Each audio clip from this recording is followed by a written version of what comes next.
दोस्तों आज की वीडियो में मैं आपके लिए जो अमल लेके आया हूँ दुश्मन को तबाह करने का अमल है। यानी कि इस अमल को करने के बाद आप दुश्मन पर जिन्नात मुसल्लत करेंगे, वो अपने ही घर में अपने आप को गैर महफूज समझेगा। दोस्तों ऐसा ये मुजरब अमल है। आप अगर चाहते हैं कि दुश्मन आपस में लड़ाई झगड़ा करते रहें तो उसके लिए ये अमल है। सबसे पहले आपने करना क्या है कि आपने आठ आठ गत्ते के टुकड़े लेने हैं। गत्ता हो किसी भी किस्म का हो, कोई मसला नहीं हो, उसके टुकड़े लेके आपने उसके बाद कवे या उल्लू का खून ले लेना है।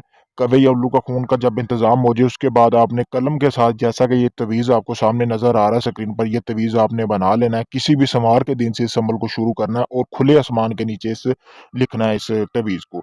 कोई भी आपके आस-पास हो, किसी से ज़िक्र नहीं करना। नीचे आपने दुश्मन का नाम और उसकी वालिदा का नाम लिख लेना। 8 तवीज़ एक ही दिन में जला के उनकी राख महफूज़ कर लेनी है समार वाले दिन। फिर मंगल या बुध वाले दिन आपने दुश्मन की चौखड़ में वो राख फेंक के आ जानी है। चंद दिनों में वो तवीज़ जो है ये राख अपना असर दिखाना शुरू हो जाएगी।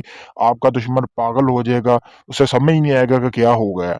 वो आपस में ही लड़ते झगड़ते रहेंगे। ऐसा ये मुजरब अमल है। अगर आप इस अमल को खुद करना चाहते हैं तो मेरी तरफ से आपको इजाज़त है। इजाज़त के लिए मेरे पेज को फ़ॉलो करें। अगर यही अमल आप मुझसे करवाना चाहते हैं कि आप चाहते हैं कि ये अमल मैं आपको करके दूँ, आपके पास टाइम नहीं तो मैं भी ये अमल कर सकता हूँ। मैंने अपना व्हाट्सएप नंबर स्क्रीन पर दिया हुआ है। शुक्रिया दोस्तों।